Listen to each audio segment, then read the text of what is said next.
Is exorcism important in deist practice?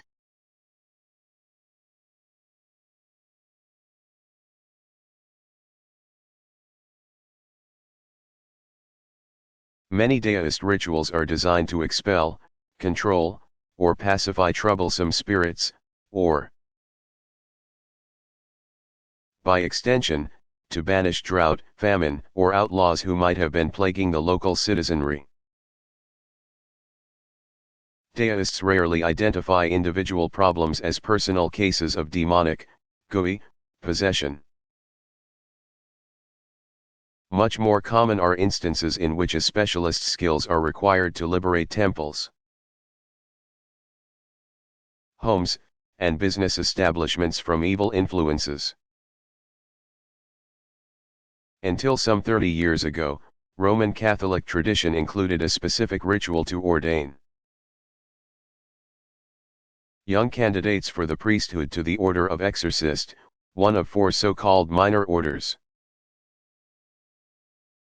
Ordination to the deist priesthood still includes an emphasis on the ability to perform exorcism as one of its essential features. Rare descriptions of demonic possession suggest some elements similar those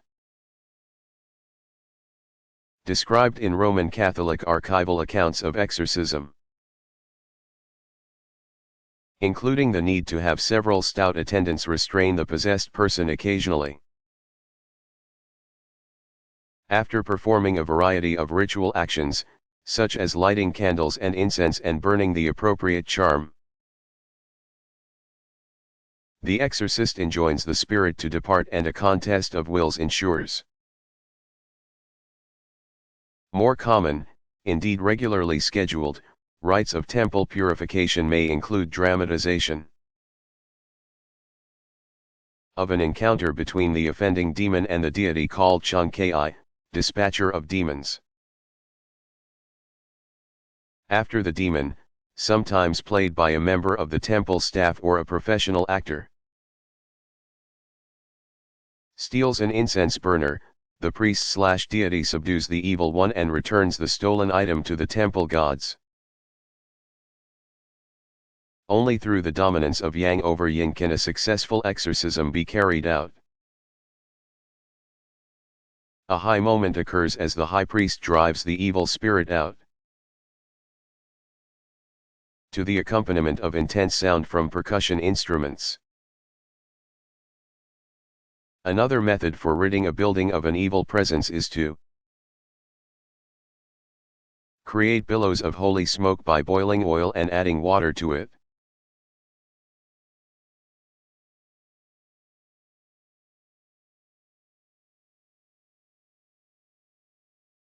Was Islam especially important in medieval Spain?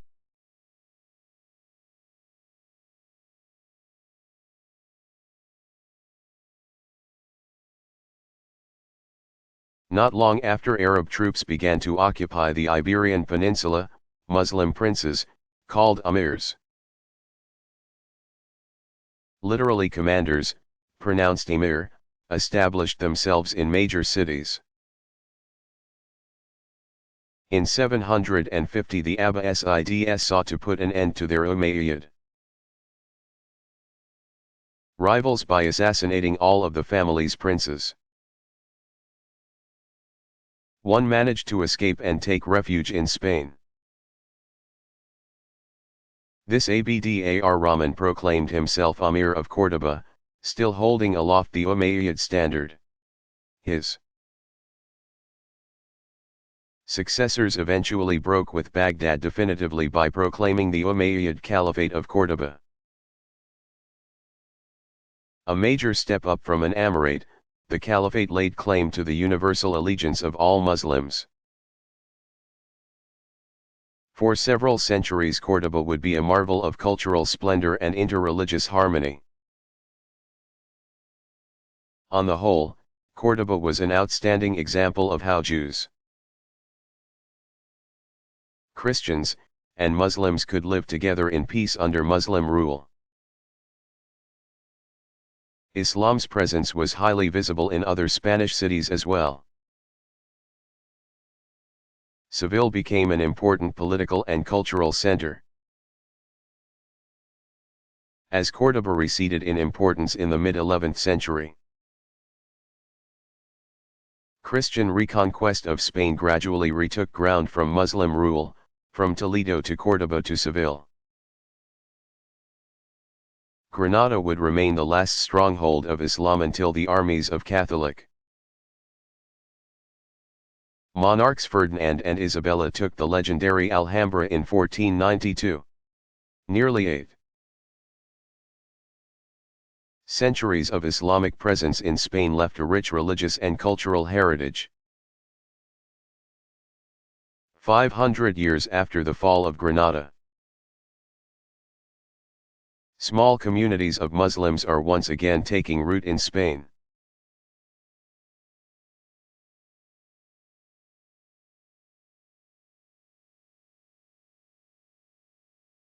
How are Hindu religious leaders chosen and given authority?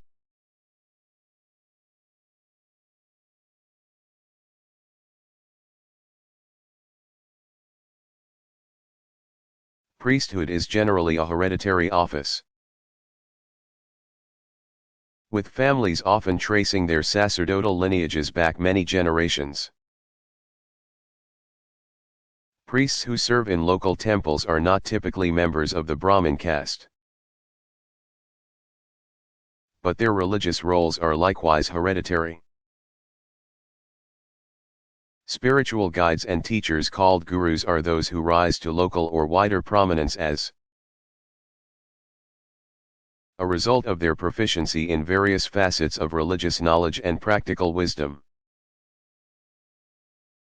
In this instance, the classical system of training provides the equivalent of a license or seal of approval. But many famous teachers achieve wider notoriety as a result of popular acclaim. They set up shop initially, so to speak, with official sanction as products of the system. But their spiritual prowess spreads by word of mouth. Other religious figures gain prominence outside the system.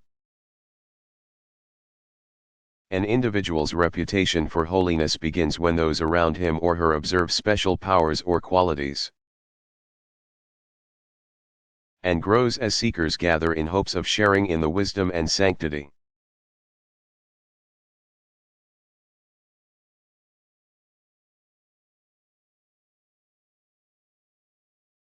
Are doctrine and dogma important to Jews?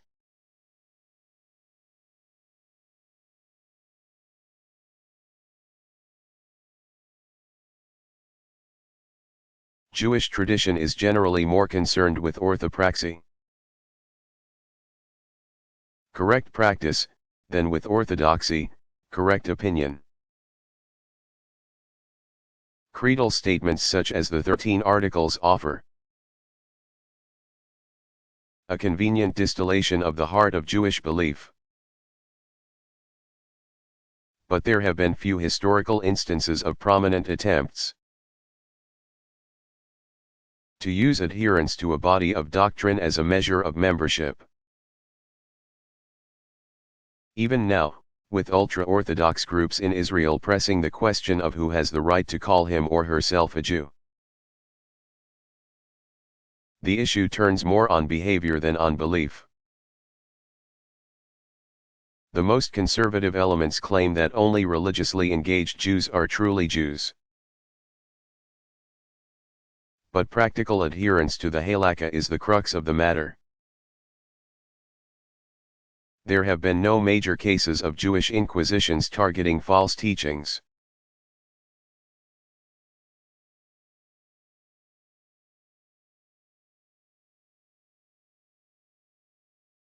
Are sadhus, sannyas, and yogis all the same kinds of people?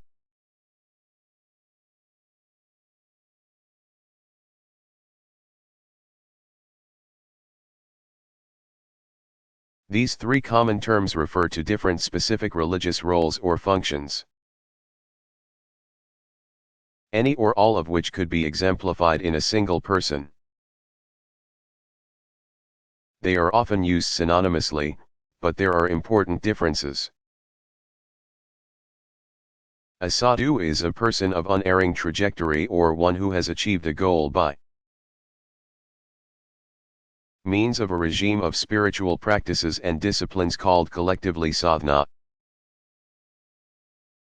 These methods encompass a whole range of external rituals, including fasting and other austerities, and forms of meditation, and often vary from one denomination or sect to another. Sadhus pursue a highly ascetic lifestyle, live on charitable donations, and are often entirely unconnected with specific social or religious institutions apart from the fact that sadhuhood has become virtually an institution in itself. Some sadhus are also sannyas, renunciants officially initiated into this spiritual status by a guru. Individuals may formally enter into the state of sannyasa for various reasons according to tradition. A spontaneous quest for spiritual liberation, a quest resulting from more deliberate immersion in religious studies. Withdrawal as a way to cope with great loss or sadness, or the realization that one's death is imminent. Formal initiation, also conferred on women in some orders, includes vows of poverty, chastity, and obedience for those who belong to monastic communities. Sadhus and sannyas may also engage in the disciplines of Raja and Hatha Yoga. But a yogi is not necessarily either a sadhu or a sannyasi.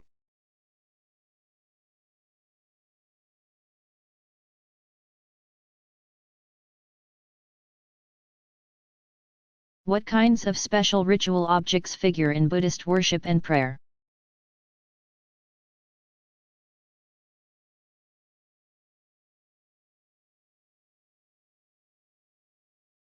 Among the most common implements used in regular ritual are acoustic devices such as bells, gongs, and hollow wooden blocks.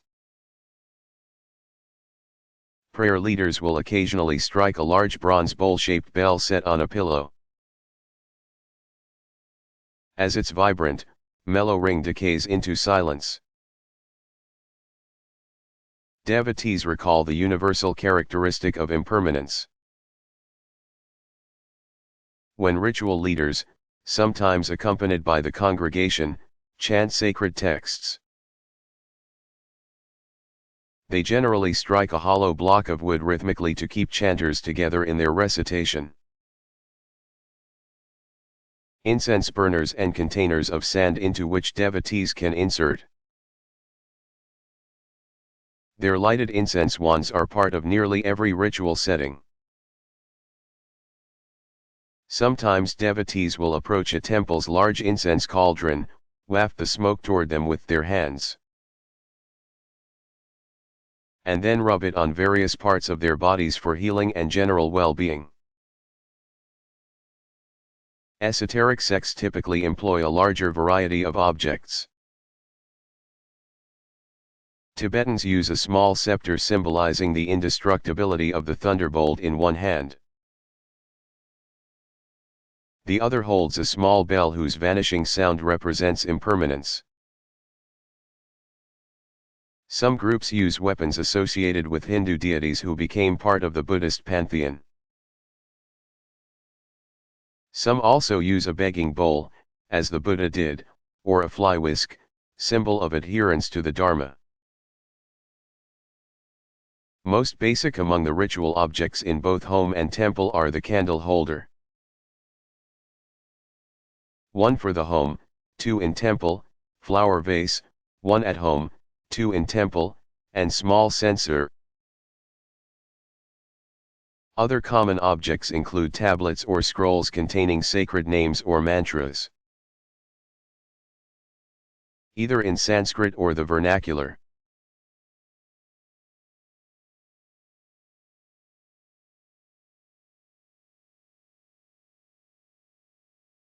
What rites do Buddhists practice in the temple?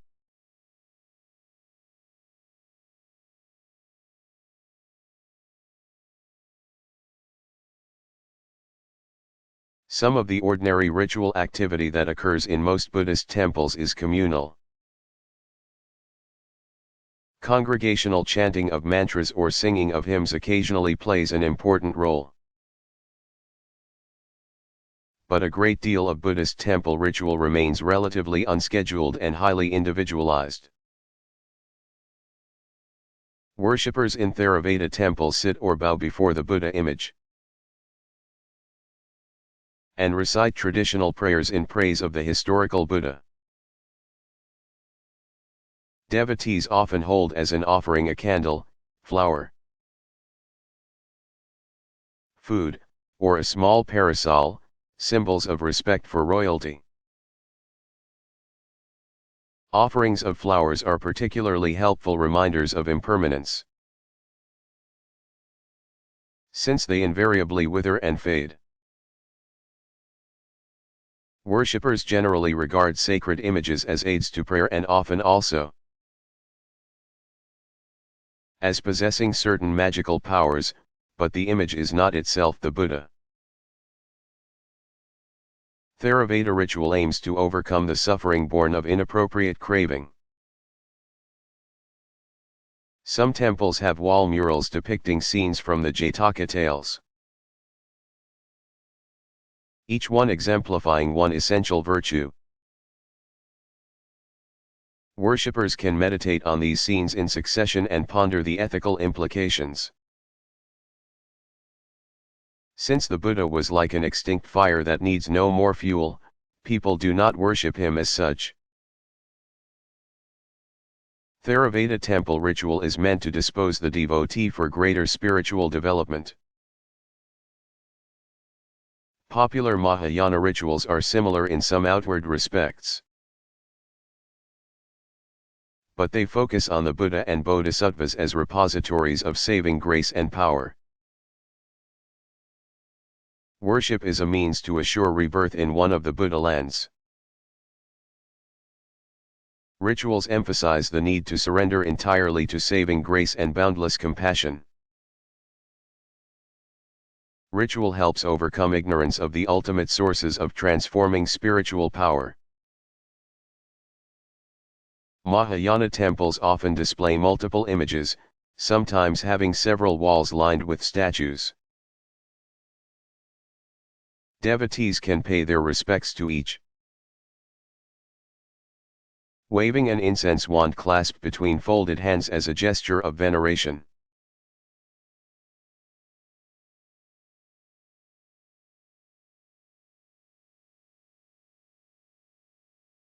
How and where do members of local Jewish communities come together?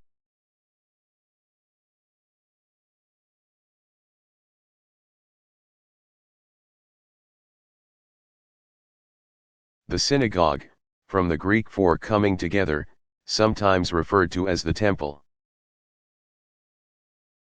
is the principal venue of Jewish community life.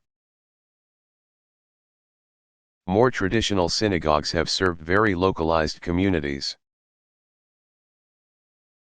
especially for Jews who choose to observe Sabbath restrictions on the use of motor vehicles and prefer to walk to worship. It is more usual nowadays for Reform synagogues especially to draw members from much greater distances, shifting their scope from neighborhood to wider metropolitan area or even broader region. Many synagogues, especially those serving wealthier communities, are parts of extensive complexes. Some include libraries, auditoriums for plays and concerts, and even art galleries, in addition to worship space. Some with both larger and smaller spaces, staff offices, and facilities for social functions.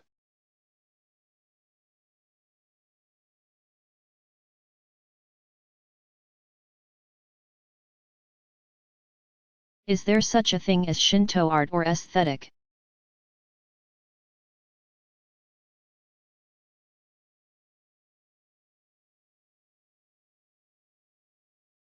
Every 20 years, priests and specially skilled carpenters gather at the grand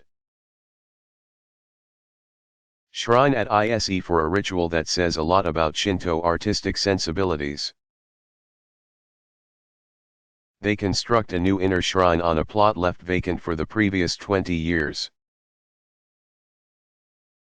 Then they dismantle the older shrine separated by only a small partition and leave its space empty until it is time to rebuild there. The carpenters use only the finest cypress, fashioned with the simplest of tools, and use no nails, adhesives, or artificially produced material of any kind. Each stroke of the plane or hammer is part of an ancient ritual that blends religious reverence and awe with the practical demands of sacred architecture. Each structure, however small and humble, is a work of sacred craftsmanship. During the Middle Ages, Shinto sculptors created anthropomorphic images of various kami, largely under the influence of Buddhism's rich iconography. Some sculptures remain important symbols in a few individual devotional cults within Shinto, such as Suno Ichijitsu, with its images of the kami's monkey messengers. But on the whole, modern Shinto worship is aniconic, focusing on the presence of symbolic objects, such as the mirror and sword, within the Holy of Holies. A unique and historically important art form is the so-called shrine mandala. Stylized depictions of individual shrines arrange the sacred site as a meditative device on a hanging scroll. Members of certain sects have used these mandalas as devotional focuses of esoteric contemplative rituals. Above all, shrines and their settings remain the most important visual expression of Shinto beliefs and values. Simple, natural beauty is the key.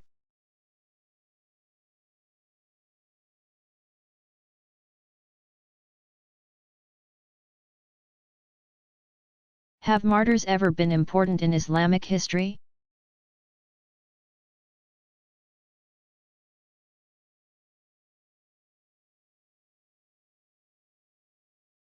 The Arabic word shahid, pronounced shahid, means one who testifies or witnesses, and is thus more or less equivalent to the word martyr. Since earliest times, Muslim sources have referred to those who gave their lives for the cause of Islam as martyrs. Shiite tradition has held martyrs in especially high regard, beginning with Muhammad's grandson Hussein, killed with his small band of fighters resisting the tyranny of the Umayyads in 680 CE. The Imams have been the focus of a central belief in redemptive suffering. In this case, the blood of the martyr not only assures the martyr's place in heaven but becomes a source of grace for all believers. When the Ayatollah Khomeini returned to Iran from his exile in France in 1979, he made his first major address in a cemetery called the Paradise of Martyrs, associating the revolutionary struggle of 20th-century Shiite Iranians with that of the proto-martyr Hussein. Placing such value on martyrdom does not imply that Shiites or other Muslims are eager to die. It means that some Muslims, like believers in several other traditions, value their faith and are willing to give their lives for it.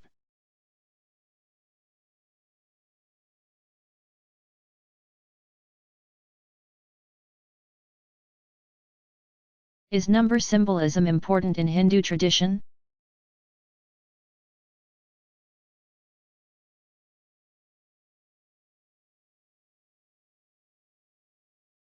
Dozens of numbers retain traditional symbolic meanings for many Hindus. The number 1 recalls divine unity and the light of the sun. The number 2 is associated with the moon and all the dual features of ordinary human life, such as all the paired parts of the body. The number 4 is the number of the Vedas, 10 that of Vishnu's principal avatars, while 18 represents the number of sections in both the epic Mahabharata and the Bhagavad Gita. Perhaps the single most widely acknowledged sacred number is 108. It is arrived at by adding the 7 planets to the moon's 2 phases and multiplying by the 12 signs of the zodiac. The number 108 is the number of seats of the goddess Sati, Shiva's wife, as well as the sum of all Upanishads.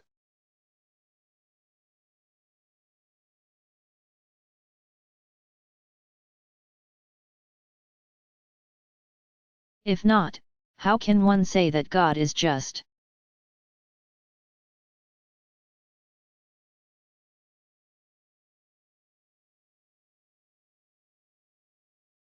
Sheol becomes identified more as recompense for an evil life,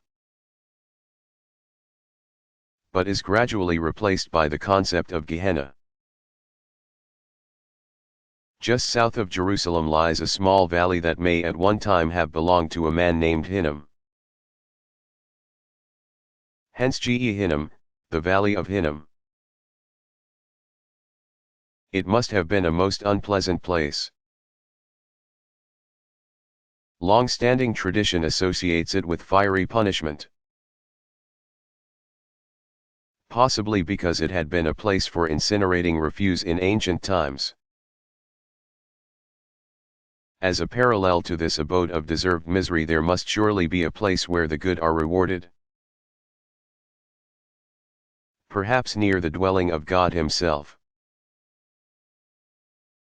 Generic notions of the heavens as a place above earth appear very early in biblical thought. Gradual spiritualization of the idea of heaven went along with the notion that there are multiple levels, the third of which is a paradise for the just. All of this is linked to the idea of resurrection of the body, taught by the Pharisees and accepted as a rule in post-biblical rabbinical tradition.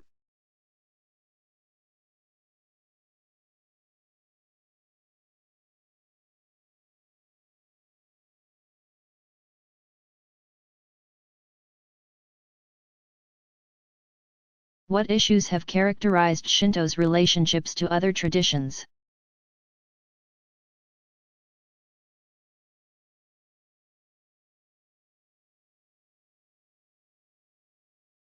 Shinto has important connections primarily to Buddhism and Confucianism, and secondarily to the Christianity that missionaries brought to Japan in the early modern period. During much of medieval and early modern times, Shinto and Buddhist leaders and teachers worked together at articulating points of theological cooperation between various schools of thought in the two traditions. That ongoing interaction resulted in the various types of Ryobyu, or two-sided, Shinto, as well as other syncretistic denominations and sects. Such cooperation continued until the 13th and 14th centuries, when some Shinto thinkers developed belief systems in which Shinto stood at the top of a theological mountain. By the 17th century, the national learning movement began to offer a fully articulated interpretation of Buddhist-Shinto relations. Scholars suggested that the major figures of the Buddhist pantheon were nothing more than local forms of the kami, and that the emperor descended directly from the sun goddess, Amaterasu. Confucianism had by that time made its presence felt more vigorously than ever through its impact on courtly life and administration of the Tokugawa shogunate, 1600 to 1867. Confucian scholars and bureaucrats also contributed significantly to the Meiji Restoration in 1868, but the more closely Shinto theology came to be identified with the Japanese throne. The more it developed into a national ideology with little room for systems of belief considered. Non-Japanese Buddhism and Confucianism, first and foremost, but now missionary Christianity as well.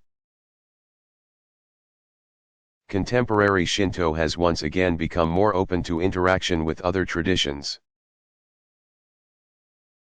And Shinto leaders take it for granted that many who worship at shrines also maintain other religious affiliations. For many Japanese, the Kami way is not a separate system of religious beliefs. It is simply what all religious persons believe underneath all their otherwise distinctive doctrines.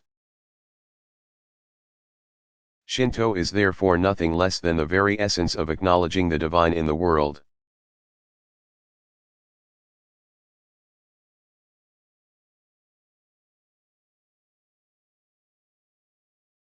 Why do Jews, Christians, and Muslims all claim the same Holy Land?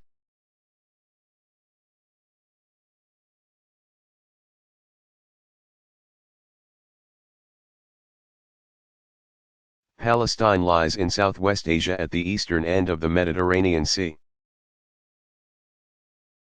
It is the Holy Land of Jews, since it was here that Moses led the Israelites after he led them out of slavery in Egypt, and where they subsequently established their homeland, of Christians. Since it is where Jesus Christ was born, lived, and died, and of Muslims. Since the Arab people conquered Palestine in the 7th century and, except for a brief period during the Crusades, it was ruled by various Muslim dynasties until 1516, when it became part of the Ottoman Empire. Palestine, which covers an area of just over 10,000 square miles, is roughly the size of Maryland. Palestine's capital, Jerusalem, is also claimed as a holy city by all three religions. Jews call it the City of David, or the City of the Great King, since it was made the capital of the ancient kingdom of Israel around 1000 BCE. Christians regard it as holy since Jesus traveled with his disciples to Jerusalem to observe the Passover. It is the site of the Last Supper, and just outside the city, at Golgotha, Jesus was crucified, c. 30. Muslim Arabs captured the city in 638, just after Muhammad's death. And, like the rest of Palestine, it has a long history of Muslim Arab rule. Jerusalem, which is now part of the modern state of Israel, is home to numerous synagogues, churches, and mosques. It also has been the site of numerous religious conflicts throughout history.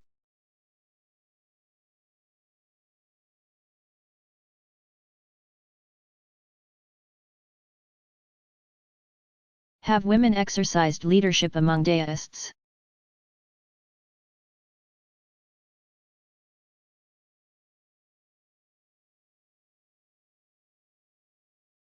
One of the most famous libationers was a woman named Wei Huakun, 251 to 334 CE. Her rank as libationer apparently indicates that she originally belonged to the Celestial Masters school. Some regard her as a foundational figure in the Shangqing sect. She is perhaps most famous for having appeared posthumously on many nights over a 6-year period to reveal to a certain Yangshi the sacred texts of the Shangqing sect. Those texts consist mainly of liturgical ritual. Throughout its long history, the Celestial Masters School has allowed women into the lower rungs of its ritual hierarchy. Up to but not including that of Celestial Master itself. Another school, called Pure Rarity, Qingwei, is said to have been founded by a woman named Xiaoshu in the early 10th century. Centered around a thunder deity, the sect blended elements from the Lingbao, Shangqing, and Celestial Masters schools. There have been many priestesses over the centuries, and a celibate community of women maintain a temple in Kaohsiung, Taiwan. Hagiographical sources are extant on a number of holy women of ancient times. They make it clear that women who preferred to pursue the spiritual life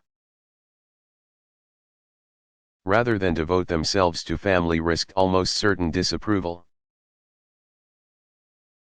Even so, it seems that some women were associated with religious orders. Sun Bu led an Er, 1119–1182, and her husband were both ritual specialists in the Perfect Realization Order. And she founded a new division of the school dedicated to the religious education of women. A selection of her writings in translation is available in Thomas Cleary's Immortal Sisters. Secret Teachings of Taoist Women. A sect associated especially with the red turbans is popularly called San Nai, Three Ladies. Evidently so named to honor a trio of priestesses about whom little else is known. As has often been the case in other religious traditions, many Chinese women have found possibilities for active leadership and ministry more often outside the institutional structures than within.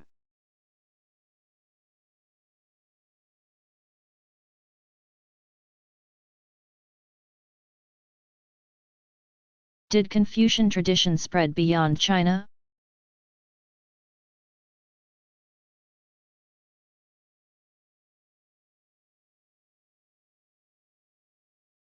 Confucian themes pervade the cultures of both Korea and Japan. Temples dedicated to Confucius have never been nearly as numerous in either country as Buddhist temples or Shinto shrines. For example, and today very few active ones remain. But the influence of the master is still discernible everywhere. Much of that influence is due to a long history of cultural and diplomatic relations between China and Korea. As early as the 7th century, Korean rulers welcomed Confucian thought as a master plan for political administration. Under the Koryo dynasty, 918–1392 CE, Confucianism took its place alongside of divination and Buddhism as the third in a triad of essential traditional teachings. Korean Confucianism reached its zenith during the long-lived Yi dynasty, 1392–1910. There was a time, Koreans occasionally point out, when even the Chinese confessed that their Korean neighbors had outdone them in devotion to Confucius. In Seoul, a Confucian university called Sungkyunkwan remains an important symbol of the tradition's impact on Korea. Confucian tradition came to Japan via Korea around 400 CE, a century and a half before Buddhism. Early Confucian scholars brought Chinese ideas to the Japanese imperial court, diffusing concepts that would go on to become an integral part of Japanese culture. Today the once elegant Confucian temple in downtown Tokyo has few visitors and is badly in need of repair. But Confucian ideals of family and social relationships are still part of the cultural air the Japanese people breathe.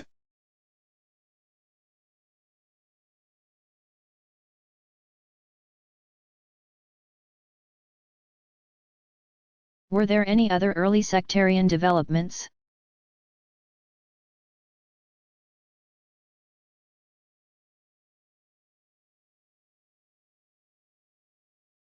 Several other sects made their views known early on. When Ali was doing battle with the Umayyads to claim his rights to the caliphate,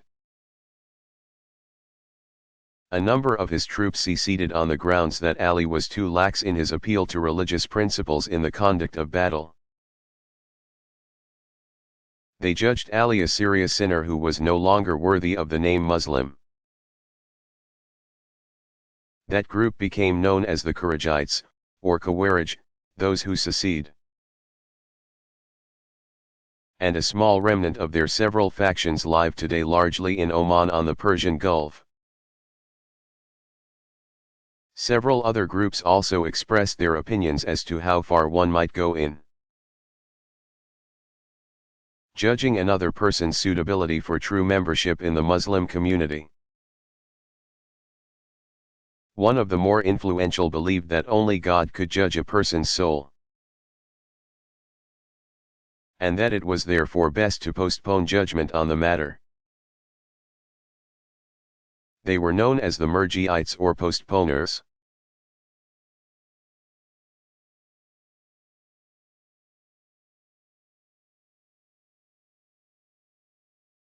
Were Jews ever ruled by a monarchy?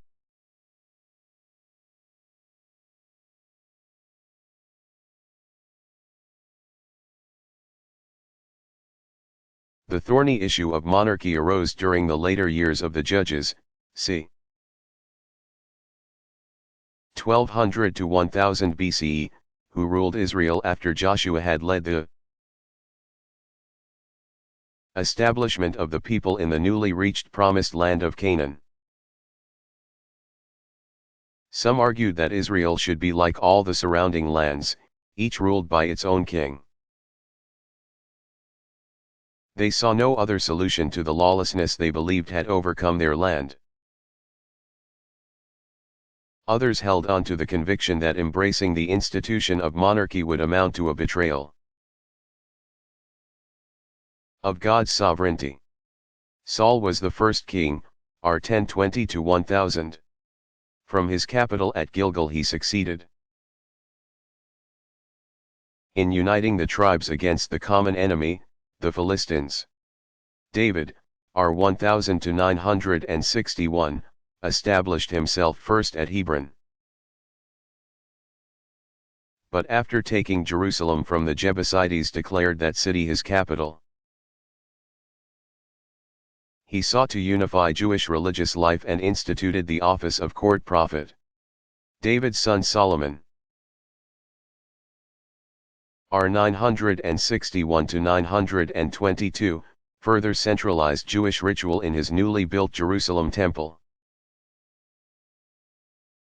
But when Solomon died his sons divided the realm into the northern kingdom of Israel, 922 to 721 BCE, and the southern kingdom of Judah, 922 to 586 BCE.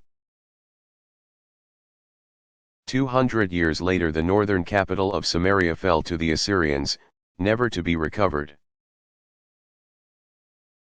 The southern kingdom carried on for over a century, with moments of greatness and even major religious reform in the late 7th century BCE. Many of Israel's principal prophets lived and worked under the kingdom of Judah. but Babylon was putting the squeeze on the small kingdom. And in 586 BCE Jerusalem and its temple fell to invading forces. Over 1,000 years later, Jews founded the Khazar kingdom in the Caucasus. A small-scale experiment in monarchy that survived from about 700 to 1000.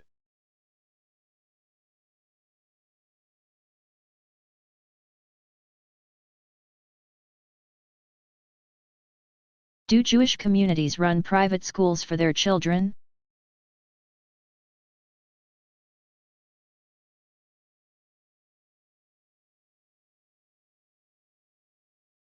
Educational institutions called yeshivot, academies, plural of yeshiva, began to proliferate in Iraq.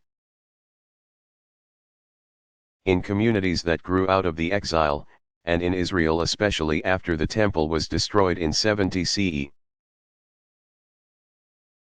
Tradition credits Rabbi Yohanan ben Zakkai with founding the first academy at Jabna in Israel.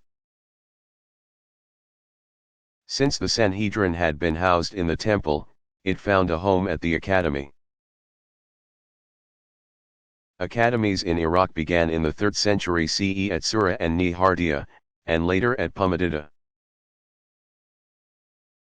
As the center of Jewish life shifted from the Middle East to Europe during medieval times, academies arose in Central and Eastern Europe. Famous biblical scholars such as Gershom ben Judah, 960-1040, and Rashi, Shlomo bar Ishak, 1040-1105, founded major schools in Mainz, Germany, and Troyes, France, respectively. The traditions, if not the actual structures, of these and other scholarly dynasties have continued into modern times. Many local Jewish communities maintain schools for younger students, emphasizing the study of Hebrew. Orthodox Jews typically refer to synagogue as shul, German/Yiddish for school, emphasizing the study and discussion of scripture and Talmud. Rabbinical seminaries, such as Yeshiva University in New York, now offer advanced learning in Jewish tradition in the context of training for the ministry.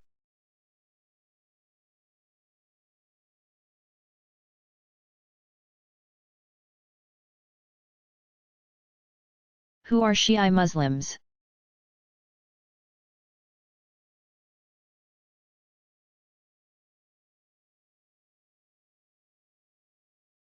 Various Shi'i communities have been identifiable since at least the 8th century. Among the principal features that distinguish Shi'i from Sunni tradition is the belief that a legitimate successor to leadership, called imam, pronounced imam, must be designated by his predecessor and belong to the family of the Prophet. According to ancient Shi'i belief, Muhammad did designate his cousin Ali, but Abu Bakr, Umar and Uthman managed to usurp power and prevent Ali from assuming his rightful place. Around the middle of the 8th century a split developed over who would be the 7th imam. One group continued to pledge their loyalty to a man named Ismail, who had just died. Even though Ismail's father, the 7th Imam Ja'far, appointed a replacement when Ismail died. The faction that stayed with Ismail came to be called the Ismailis, or Seveners, since their line of imams ended then. There are now at least 2 major branches of Seveners, one of which looks to the Aga Khan as its spiritual leader. The larger group of Shiites in the 8th century believed the legitimate line of imams extended to a 12th. and ended when that imam went into concealment until his expected return at the end of time. 12 Shiites are by far the majority community, constituting nearly all of Iran's and more than half of Iraq's people.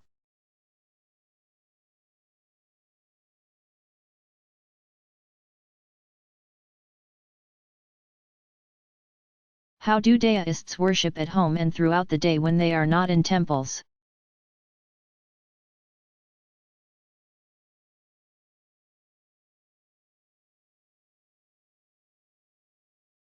Worshippers perform at home many of the same rituals they perform in the temple. Home shrines or family altars are miniature versions of the temple's sacred objects. Smaller images of the various deities enjoy places of honor. Before the image, family members place a few apples or oranges, for example. And small incense pots hold small burning sticks just as the kettle in the temple courtyard does. Many devout Chinese begin their day by offering incense to the terrestrial deity of the home, who is sometimes depicted as 5 separate figures recalling the 5 elements. This earth deity is at the bottom of an administrative flow chart, reporting to the district deity, who in turn reports to the city god, and he to the country god. Offerings to family ancestors and consultation with an almanac as to the spiritual qualities of the particular day are other regular rituals. Many private individuals still practice Tai Chi Chuan, a set of rhythmic movements designed to balance yin and yang and maximize energy.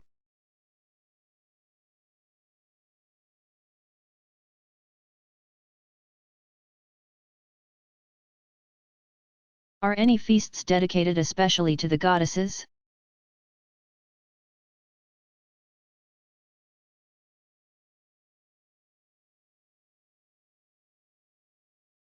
Durga Puja, also called Navaratri, 9 nights, occurs at the fall equinox in honor of Shiva's consort Durga. As the slayer of the buffalo demon, Durga Mahishasura Mardani. Durga represents the power of good to quell all sources of evil. Devotees celebrate this deity's complete protection of her worshippers. But Durga's festival has room for other deities as well. The first day celebrates the goddess Sarasvati, patroness of learning and beauty. In some regions the 5th day belongs to a goddess called Lalita. Bengalis sometimes still sacrifice water buffalo in honor of Durga's cosmic victory over evil. Another festival, occurring at the end of winter to welcome spring, is called Shri Panchami, goddess 5th day in the bright half of Magha. Devotees honor Sarasvati by piling up books and symbols of learning near local altars. Other days, such as several during the extended feast called Diwali, also belong to the major goddesses.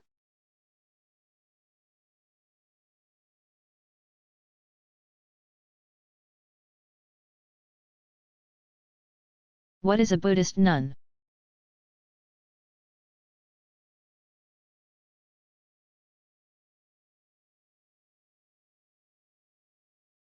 The Buddha himself decided, not without hesitation,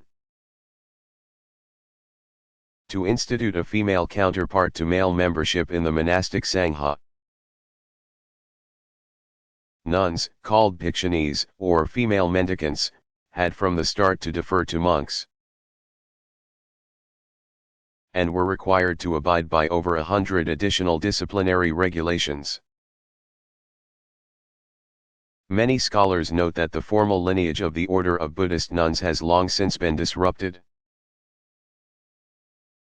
Still, groups of women throughout Asia live in community and consider themselves members of the Sangha. Most shave their heads, wear monastic garb, and live according to traditional norms and engage in practices such as scriptural recitation. Representatives of several Chinese lineages are perhaps the most numerous. Like their male counterparts, nuns also undergo a period of training as novices before they can be considered for higher ordination to full monastic membership. Once presented by her sponsor, the candidate submits to an in-depth questioning as to her suitability. If she passes, a senior nun proposes acceptance. Then the candidate is questioned again by a panel of monks. Passing that, the candidate is sent back to her sisters for further training and acceptance into the higher initiation.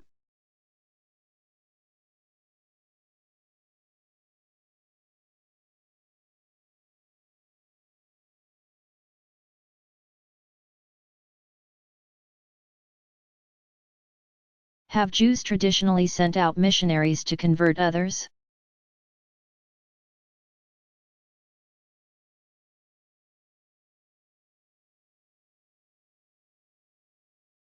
Unlike Buddhism, Christianity, and Islam, Judaism has never been connected with major missionary movements. There are several important reasons for that. One is that the land God promised and delivered to the people of Israel is so central to the tradition that deliberate attempts to send representatives abroad in search of more members simply don't fit the picture of a people so identified with geography. Another is that while many Jewish communities gladly receive converts from other traditions, most Jews believe there is more to Jewishness than the profession of a set of religious beliefs.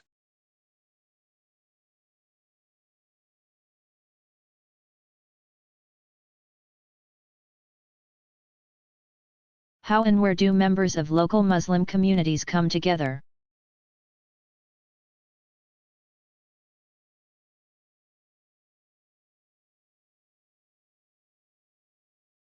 When small local communities of Muslims begin to form in new locations, they typically begin by meeting in each other's homes for social and religious purposes. As their numbers grow, they need to look for a space large enough to accommodate them. In many American cities, for example, Muslims have acquired everything from former storefront buildings to former Christian churches. There they will remain until further growth and financial success permit more ambitious options, such as acquiring a piece of property, having it zoned properly, and building a dedicated facility. Whatever the venue in which they gather for prayer, Muslims call that place a masjid, a place of prostration. The word mosque is rooted in the medieval Spanish pronunciation of masjid. Technically, one needs no specific place for the prostration of ritual prayer. Every place is a mosque, so long as one hallows the space and orients it toward Mecca. But community growth and the requirement of coming together on Fridays for a congregational prayer have made the institution known as the mosque a common sight all over the world, and increasingly in the United States as well. There are now more than 1,000 mosques across the country. Most mosque communities eventually develop a full complement of governing, advisory, and functional committees, with emphasis on a fairly egalitarian form of governance.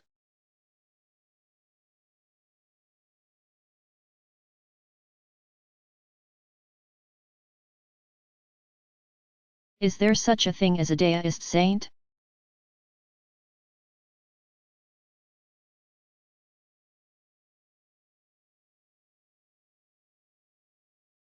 Perhaps the closest thing in Daoism to what many people mean by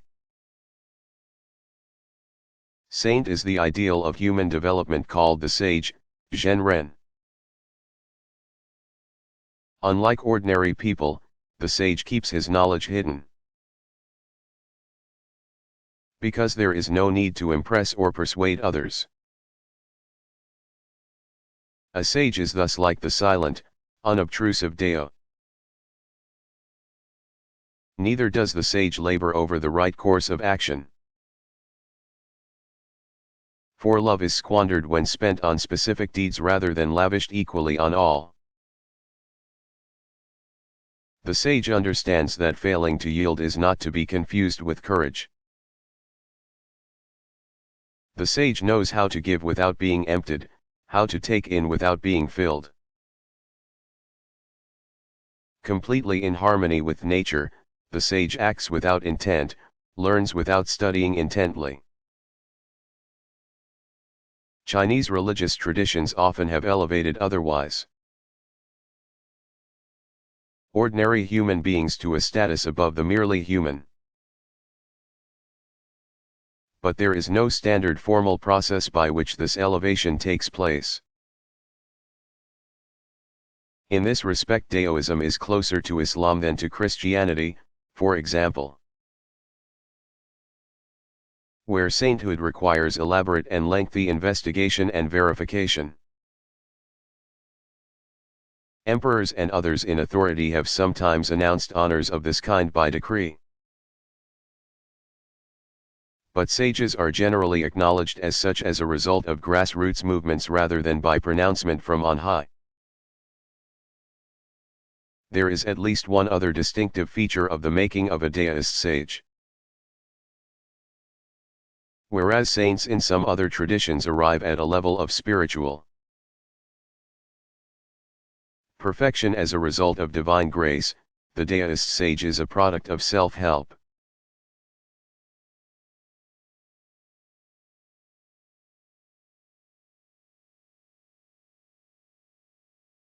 What are the main Islamic notions of the afterlife?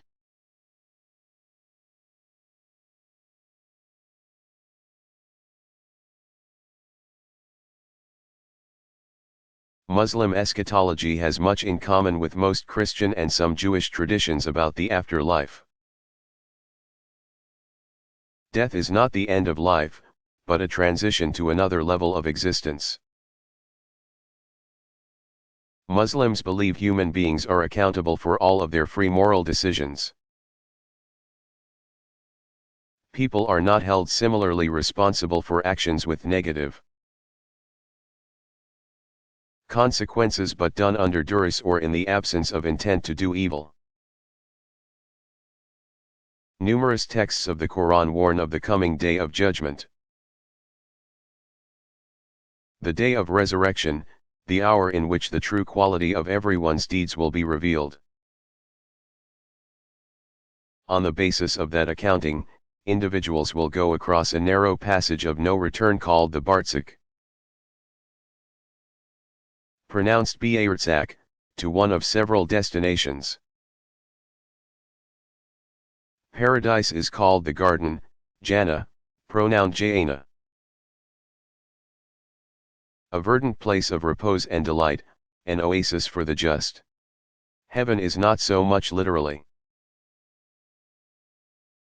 a place as a state of being whose principal feature is the vision of God. Quranic texts refer to several different levels or degrees of heavenly reward. Hell, known as the fire or Gehenna. Jahannam, pronounced Jahannam, represents the state of refusal to acknowledge God's sovereignty. Some Muslim theologians have taught that hell is not necessarily a permanent state. Since God can always forgive any sin except unrelenting denial of God's existence. Hell can thus function in a way similar to that of the state of purgatory in Christian tradition. Though Islamic tradition does not have a separate term for that state of purification. Muslim tradition also hints at something like an intermediate state. Perhaps similar to the Christian idea of limbo.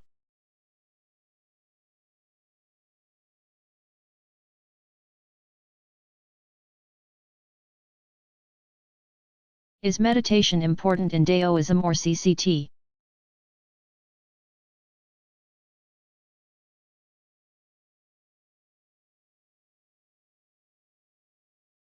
Dominant forms of devotional expression in CCT tend to be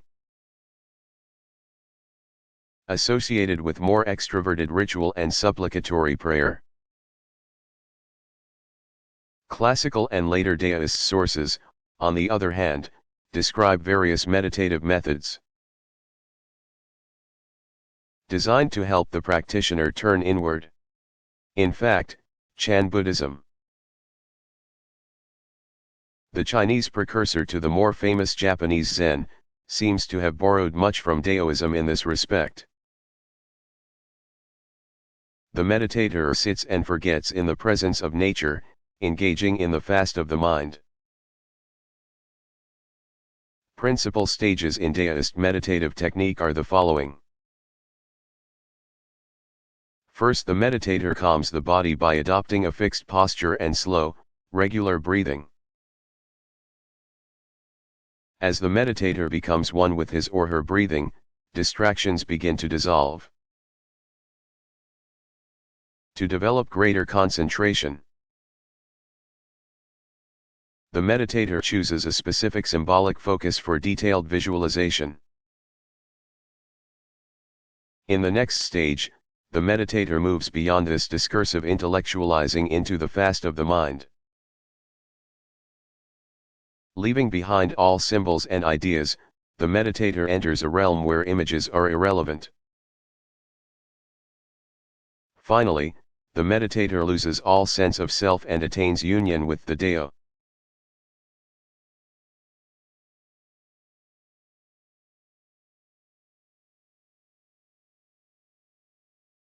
What kinds of special ritual objects figure in Confucian and CIT worship?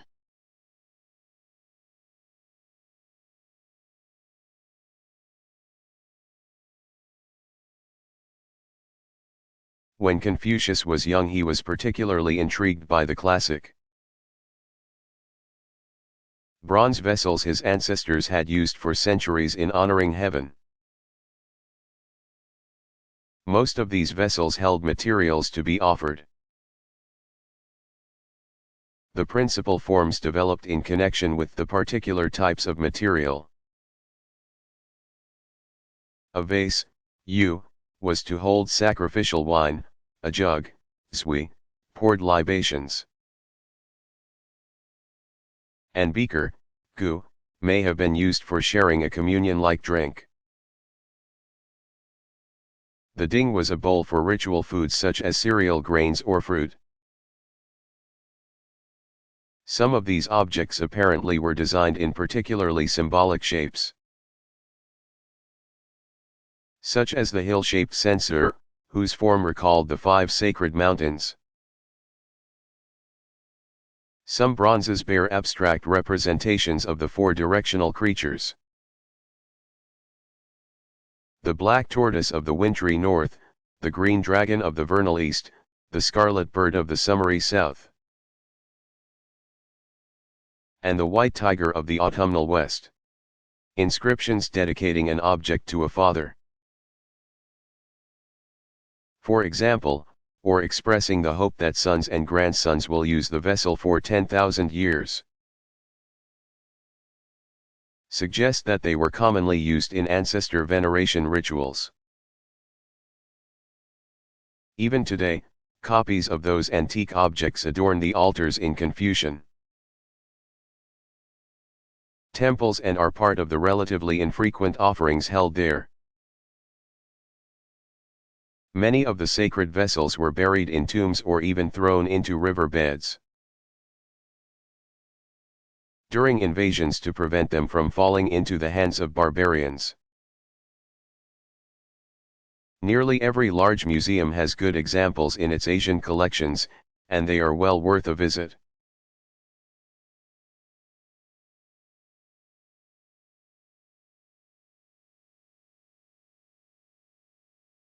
Are any other regular observances significant in the Jewish ritual year?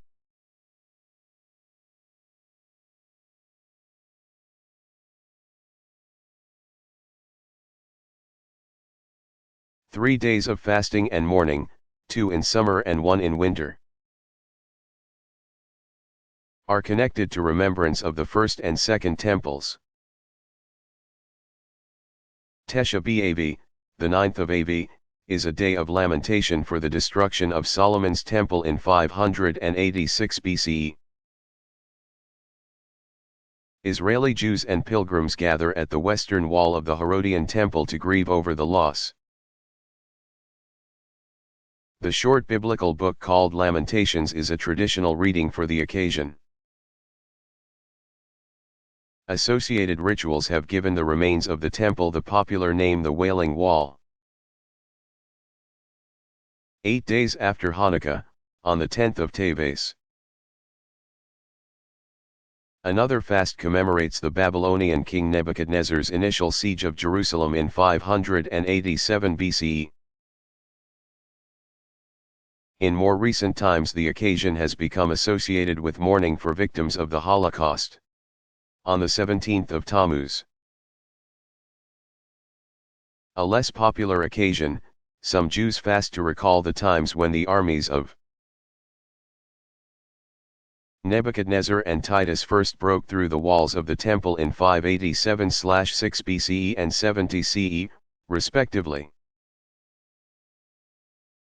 Finally, there are 2 other minor observances. One is the 15th of Shavuot, the New Year for trees, Rosh Hashanah Eli Ilanot.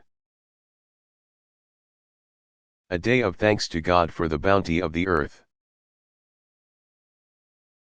The other is called Sinchat Torah, rejoicing in the Torah. The day after the Feast of Booths, Jews celebrate the end of the annual cycle of liturgical readings, with processions in which the scrolls are carried around the synagogue with children leading the crowd.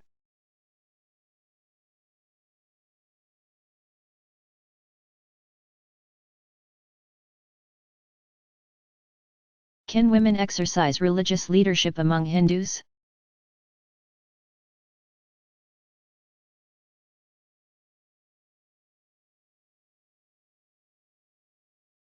Women's roles in Hindu tradition have varied enormously over its long history. During the Vedic period, women apparently participated directly in many major rituals and exercised exclusive leadership in some. As the Brahmanic priesthood rose to prominence, women had fewer opportunities for official leadership. But women have continued to play major roles in many religious rituals outside the Brahmanic system. They often lead women's groups in communal prayer and song in gatherings connected with local observances. Some Brahmin women have functioned as itinerant preachers in rural areas. Others have become specialists, called pundits, in ritual and lore. Perhaps the best known are the women whose role as gurus has attracted seekers and devotees, often from great distances, to take darshan, that is, to be in their presence, and benefit from their counsel.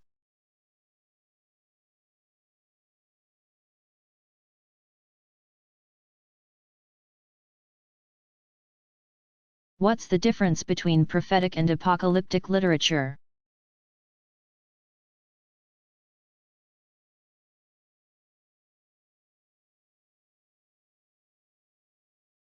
It is not always possible to apply the distinction neatly to important texts in the Hebrew Bible. But it is useful to keep the following important differences in mind. First, prophets and apocalypticists have different missions. Prophets tend to be action-oriented, passing critical judgment on individual events as they unfold in the political and religious development of Israel, which is under both divine and Davidic sovereignty. Apocalyptic works are products of people dedicated to the written word as a vehicle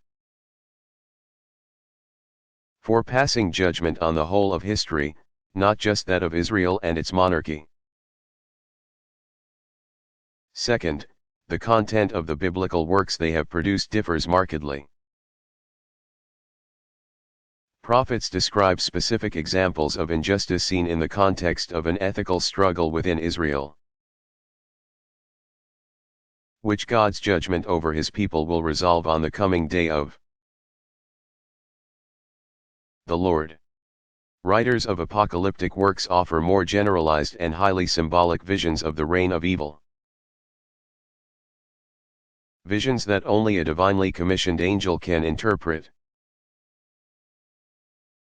God's judgment will be manifest in a final cosmic cataclysm, a final battle,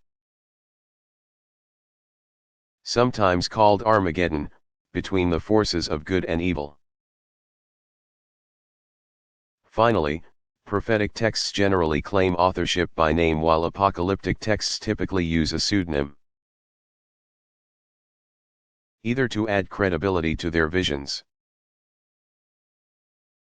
of the future or to avoid retaliation from the authorities of their own day.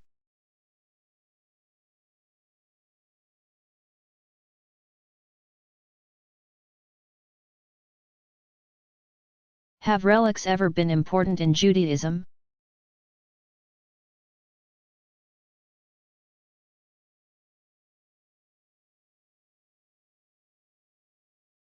Relics have generally not formed an significant part of popular Jewish practice. Reverence for the burial places of holy persons, however, does play a role. After the site of the former temple, tombs of the patriarchs and their wives have highest priority in the hierarchy of holy places. In the town of Hebron, not far south of Jerusalem and David's first capital, a mosque stands on what tradition identifies as the Cave of Machpelah. Accounts in the Hebrew Bible tell how Abraham bought the property as a burial place, and how generations of patriarchs, Abraham, Isaac, and Jacob, and their wives, Sarah, Rebekah, and Leah, were laid to rest there. Rachel's tomb, not far from Bethlehem, has attracted pilgrims for over 1500 years. She was Jacob's favorite wife and the mother of his two youngest sons, Joseph and Benjamin.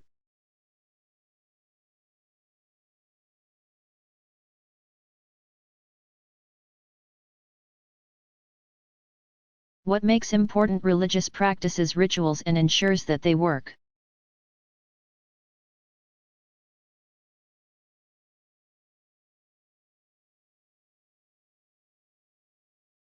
In addition to the various primary ritual functions are a host of lesser or secondary ritual acts that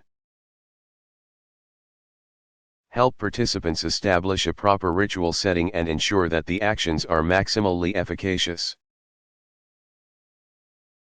The setting includes the space, time, and feeling that make a ritual work. Many rituals occur in spaces designated for that purpose, but in some instances separate preparatory rituals are used to mark the boundaries of a ritual space. They can include sub-rituals, such as processions or purification ceremonies. Other sub-rituals establish the boundaries of sacred time. Bell, drums, or calls to prayer may mark the opening and closing of a ritual. Still other rituals enhance a feeling or mood by appealing to the senses. The use of incense burners is an example of a widespread practice. Finally, some traditions assure continuity and purity of rituals with precise instructions on how they are performed. These instructions are often called rubrics. Because they are sometimes printed in red, Latin ruber, to mark them as directions.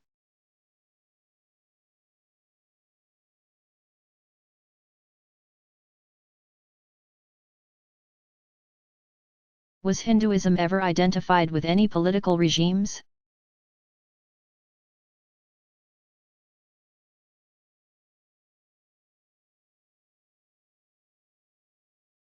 Several important royal dynasties that identified themselves with Hindu tradition ruled various parts of India and Southeast Asia over a span of about 2,000 years. In some cases, the dynasties bolstered their claims to political legitimacy by appealing to the concept of divine kingship. A series of fairly short-lived early Hindu dynasties, the Nanda, 362 to 322 BCE, Maurya,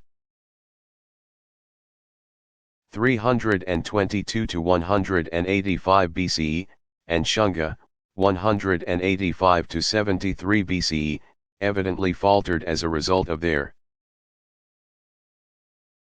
failure to keep priestly members of the royal court happy with the balance of power. The Gupta dynasty, 320 to 647 CE, was the first major success story.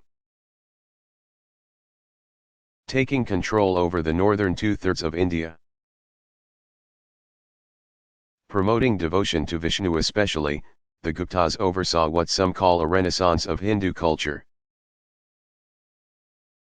After the fall of the Guptas, several Hindu dynasties ruled various segments of central and southern India. Among the most important were the Tamil kingdoms of the south, especially the Pallavas, c. 250 to 750 CE, Chalukyas, 450-1189, and the Cholas, minor power from 100 CE.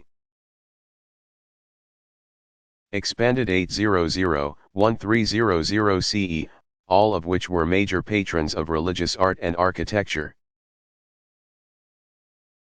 Hindu kingdoms outside of India. Hindu kingdoms, mostly Shaivite in orientation, had significant influence on parts of Southeast Asia, giving rise to the names Indochina and Indonesia. The Kingdom of Kampa held sway over most of Vietnam from 150-1471 CE, while several other dynasties arose in Cambodia in the 2nd century and expanded their control over Laos and Thailand from 800 to 1200 CE. During that same period, Hindu monarchies took root in Java and Sumatra, the principal islands of Indonesia, as well as in Malaysia. For nearly 2 centuries, Hinduism was a major influence throughout Indonesia, until its political patrons succumbed to Muslim invasions in the early 16th century. The remnants of the Southeast Asian Hindu kingdoms took refuge on the island of Bali, where many still practice Hinduism.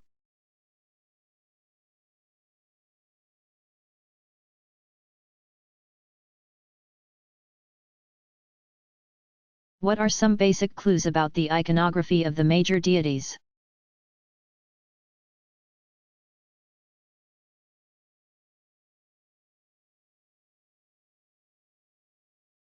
Walk through the Asian galleries of your local museum, or visit a Hindu temple, and chances are good that you will spot some of the following images. Shiva's main symbol is the short pillar-like object called the linga, which together with the female yoni, represents divine creative power. But you may also find Shiva Natraja, Dance King.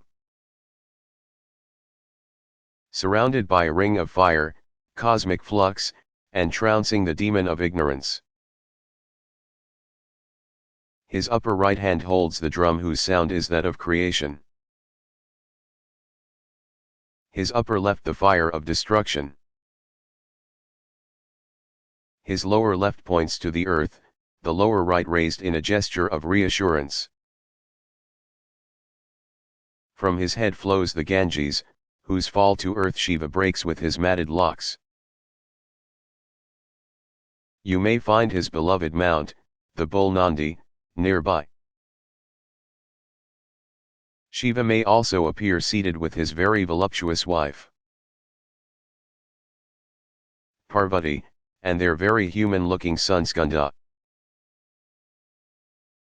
There Shiva will hold an axe and a deer as symbols of his lordship over nature.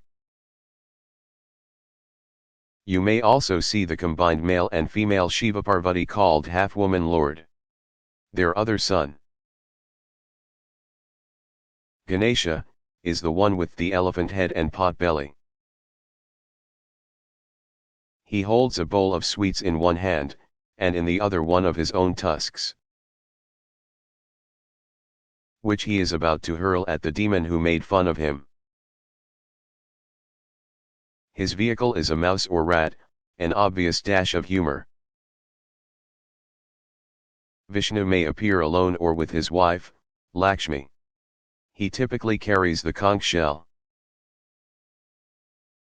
capable of making a world-shuddering sound, the discus. A weapon for cutting enemies off at the knees, and the mace, while raising a fourth hand in reassurance. Vishnu's most popular avatar, Krishna, frequently plays his world-charming flute. With his legs crossed jauntily in a dance step.